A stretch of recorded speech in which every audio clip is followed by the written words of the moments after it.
करना। तो जिनकी यहाँ संपदा की कमी होती है, वैभव की कमी होती है, लक्ष्मी की कमी होती है, प्रतिष्ठा की कमी होती है, धन की कमी होती है, उसके लिए गुड़, चावल, लाल फूल और लाल मिर्ची के 11 दाने पानी के कलश में तांबे के लोटे में लेकर हाथ को ऊंचा कर कर नेत्र, नासिका, वक्षस्थल के सम्मुख में जो सूर्य नारायण को अर्घ देता है, जल चढ़ाता है, पर जो सूर्य को अर्घ रविवार के दिन दे देता है, अगले रविवार तक पैसे की आवक आना प्रारंभ हो जाता है। महापुराण की कथा कहती है, जब हम सूर्य को अर्घ देते हैं, सूर्य को जल चढ़ाते हैं, वो पानी जब पृथ्वी पर गिरता है, उसके छींटे हमारे शरीर पर लगते हैं, तो वो श्रेष्ठता का भाव निर्मित करते हैं, वो गलत नहीं हो सकती। श्री शिवाय नमस्तुभ्यम, सब बोलिए एक बार जमकर, श्री शिवाय नमस्तुभ्यम। प्रैक्टिकल जरूर करना, कहीं सियोर वाला महाराज झूठ तो नहीं बोल रहा। शास्त्रों की बातें हमारे जीवन में हमें सुख प्रदान करे, इसलिए इस भाव का आनंद करते हुए आज की कथा को विराम देते हैं। श्री शिवाय नमस्तुभ्यम। मेरे चैनल को सब्सक्राइब करें, बेल आइकन प्रेस करें, जिससे कि आपको लेटेस्ट वीडियो की नोटिफिकेशन मिल जाएगी। अब एक बात सावधानी से सुनिएगा, शायद शिव महापुराण के माध्यम से अभी तक ये बात सामने नहीं आई, पर शिव पंचायत कथा में आ रही है। जितने आस्था चैनल पर कथा सुन रहे हो, जितने फेसबुक और यूट्यूब पर सुन रहे हो, और जितने इस छत्तीसगढ़ की पावन धरा पर बैठकर सुन रहे हो, बहुत सावधानी से सुनना। एक प्रश्न हमारे भीतर खड़ा होता है, जब हम सूर्य नारायण भगवान को अर्घ देते हैं, जल चढ़ाते हैं, तो वो जल पृथ्वी पर जब गिरता है तो उसके छींटे हमारे शरीर पर लगते हैं, क्या वो ठीक है? क्या वो श्रेष्ठ है?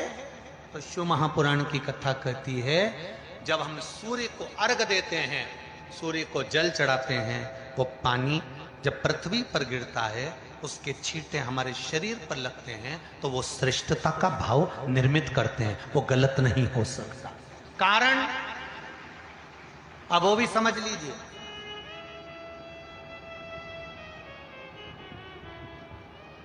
अब सूर्य नारायण भगवान को आप जल चढ़ा रहे हो, तो छींटे नहीं लगे, उसके लिए क्या स्टूल पे चढ़ के चढ़ाओगे कि कुर्सी पे चढ़ के चढ़ाओगे? अरे बोलो तो सही। अब कई लोगों के दिमाग में यह बात भरा गई कि हम भगवान को जल चढ़ाते हैं, वो हमारे शरीर में छींटे लगते हैं, जमीन पे से पानी गिरता है, वो हमारे शरीर को छींटे लगते हैं, भगवान को अच्छा नहीं लगता होगा। कौन ने कहा? पहले तो उसको पकड़ के लड़ो।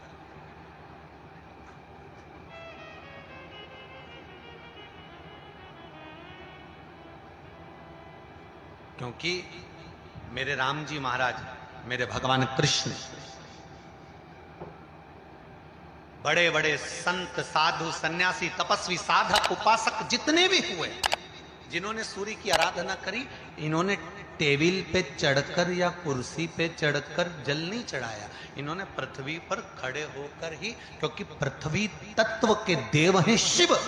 जब हम मृत्यु लोक पर खड़े होकर, पृथ्वी पर खड़े होकर भगवान शंकर का भाग पृथ्वी तत्व को धारण कर कर जल को हाथ में लेकर जब समर्पित करते हैं, और जो जल नीचे गिरता है वो शरीर पर अगर लगता है तो हमको उसका आशीर्वाद ही प्राप्त होता है, दोष नहीं लगता। पर लोगों ने इसको विपरीत कर दिया। कि कौन ने विपरीत करा? कई लोगों ने इसको विपरीत कर दिया। कौन ने विपरीत करा? तो जो दूसरे धर्म के लोग होते हैं, जिनको हिंदू धर्म से नफरत होती है और जो हिंदू धर्म की पूजन, सेवा, अर्चना को समाप्त करना चाहते हैं, वो धीरे धीरे धीरे धीरे कहने लगे कि सूर्य को जल चढ़ाओगे तो शरीर में लगेगा, शरीर में लगेगा तो दोष लगेगा। इसको कह कहकर घर घर में सूर्य को जल चढ़ाना लोगों ने बंद कर दिया कि आप जल चढ़ाएंगे तो दोष लगेगा, शरीर पे छींटा लगेगा, शरीर को ऐसा लगेगा।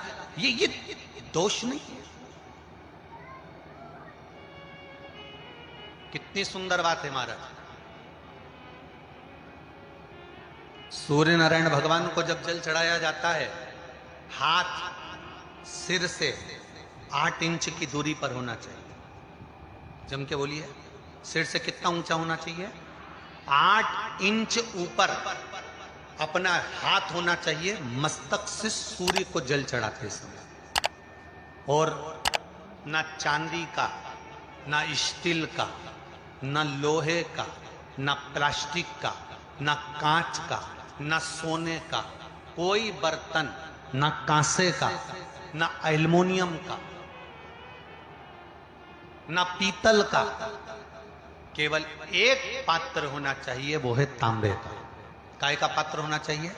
तांबे का पात्र। और सूर्य नारायण भगवान को जब 8 इंच ऊपर तुम्हारा हस्त है, और जब हम सूर्य को जल चढ़ा रहे हैं, कैसे जल चढ़ाना है वो भी समझ लीजिए। अगर कोई कैंसर का मरीज है, जिसके चेस्ट में कैंसर आ गया हो, लेफ्ट में राइट में कहीं पर कैंसर आ गया हो, या कोई गठान आ गई हो, तो महाराज आप जल चढ़ाते समय उस जल की धार को सूर्य भगवान को जब चढ़ा रहे हो, तो धार आपकी गठान की ओर जाना चाहिए, जिससे सूर्य की किरण उस जल में से आपके उस स्थान पर पड़े, उस जगह पर पड़े जहां पर गठान है।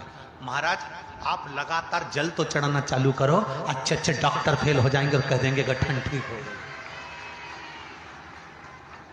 आपका लीवर और किडनी गड़बड़ कर रहा है, आप प्रतिदिन आपका स्वास्थ्य गड़बड़ रहता है, आप प्रतिदिन ये ज्योतिष शास्त्र के अंतर्गत, रत्न शास्त्र के अंतर्गत, ये रत्न शास्त्र, ज्योतिष शास्त्र, रंग शास्त्र जो हमारे यहाँ है, रंगों के हिसाब से ये जितने रत्न होते हैं, माणिक हुआ, मोती हुआ, नीलम हुआ, मूंगा हुआ, पुखराज हुआ, ये क्यों कहते हैं ये पीला है, ये सफेद है, ये नीला है, ये लाल है, इसको शरीर में क्यों पहनाते हैं? उसका कारण होता है कि जब शरीर में पहनते हैं, सूर्य की किरण उसमें पड़ती है, हमारे शरीर पर वो कलर का इफेक्ट पड़ता है, उस कलर को शरीर पर लगता है, और शरीर पर लगता है तो हमारा शरीर धीरे धीरे, हमारी जो इंद्रियां हैं वो सही होने लगती हैं, काम सही होने लगता है। तो आप कहते हो ना, सब मैं कौन सा नक पहनूं, मैं कौन सा मोती पहनूं, मैं कौन सा पुखराज पहनूं, मैं कौन सा नीलम पहनूं, वो ज्योतिष शास्त्र के अंतर्गत, रत्न शास्त्र के अंतर्गत जितने रत्न हम पहनते हैं, ये केवल उस किरण के लिए ही तो पहनते हैं कि जो सूर्य की किरण मिले, उस किरण का प्रभाव हमारे शरीर पर पड़े। तो इन सबसे अच्छा है कि सुबह शंकर भगवान का नाम लो, तांबा का लोटा में जल भरो, 8 इंच ऊपर।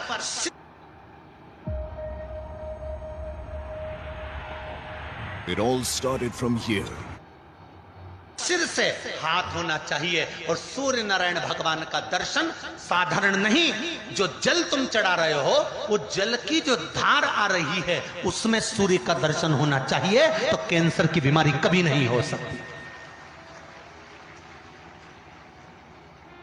लीवर, किडनी, हार्ट, आपके हार्ट में अगर तकलीफ है, डॉक्टर ने कह दिया कि इसमें नस चोक है, आपको कहीं ना कहीं छल्ला डलेगा, आपको कह दिया इसमें कुछ ना कुछ प्रॉब्लम आ रही है, आप सूर्य को अर्घ देना चालू कर दो, सूर्य को जल चढ़ाना चालू कर दीजिए। आप सूर्य को जल चढ़ाओ, वो जल की जो तरंग आ रही है, वो जल जो निकल कर जा रहा है, उसकी जो किरण आपके हृदय पर, आपकी छाती पर पड़ रही है, नाड़ियों में पड़ रही है, नसों में पड़ रही है, उसका बल देखो तो सही। 1 महीना लगातार चढ़ाओ, तो 15 दिन 20 दिन कर तो देखो। क्यों राम जी महाराज जल चढ़ाते थे, क्यों भगवान कृष्ण जल चढ़ाते थे सूर्य को, क्यों दशरथ जी महाराज जल चढ़ाते थे, क्यों कश्यप ऋषि जल चढ़ाते थे सूर्य को, सारे 33 कोटि देवता, सारे ऋषिवर, साधु संत सन्यासी तपस्वी साधक उपासक, सब भगवान सूर्य को अर्घ दिया करते थे। क्यों देते थे, किस लिए?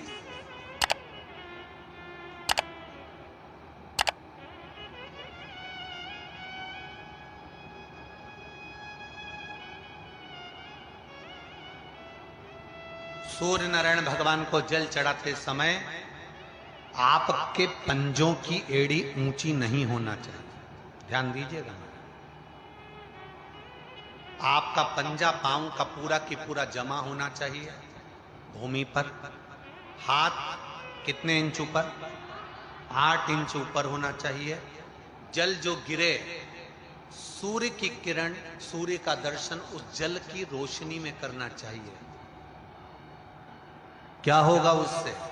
जिस बच्चे को आंख में चश्मा लगा हो, मोटे से मोटा चश्मा लगा हो, छूट नहीं रहा हो, तो थोड़े दिन उसको सूर्य का अर्घ चढ़वाना चालू कर दो, और जल में से सूर्य का दर्शन कराना चालू कर दो। सूर्य का दर्शन जल में।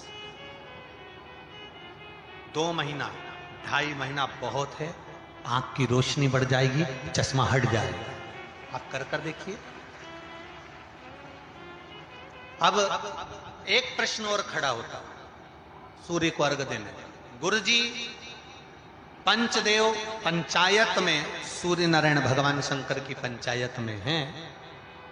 सूर्य नारायण को हम फ्लैट में रहते हैं, हम फ्लैट के अंदर रहते हैं, तो हम फ्लैट में रहते हैं, हमारे यहाँ अगर छज्जा नहीं है, हमारे यहाँ जगह नहीं है, तो हम सूर्य को अर्घ कैसे दें? तो महाराज खिड़की तो होगी, अगर घर में फ्लैट में पानी ढुलेगा और आप लोग नहीं समेट सकते तो एक बाल्टी रख लो, एक पात्र रख लो, पर सूर्य नारायण भगवान को अर्घ देकर रोशनी शरीर पर पड़ना चाहिए।